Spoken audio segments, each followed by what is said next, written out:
খালি মাথায় কেউ ঘুরবেন না, খালি মাথায় কেউ ঘুরবেন না। মনে রাখবেন এটা মেলা নয়, এটা মেলা নয়। আপনার আমার মা বাপ, নানা নানি, দাদা দাদি, কুল মবিল মেলাদের ইসলে সব দাদা হুজুর যারা কায়েম করেছেন সবাই মজলিস। অতএব বিয়াদবি করবেন না, দাদা হুজুর বদদোয়া নেবেন না, দোয়া নিয়ে যান, ফাইল নিয়ে যান।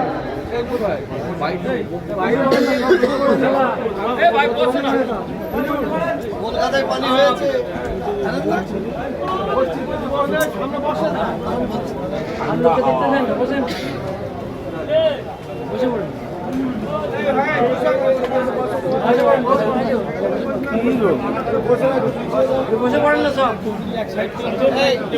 আমি এক সাইডে আছি। লাও না এক সাইডে ভাই চল।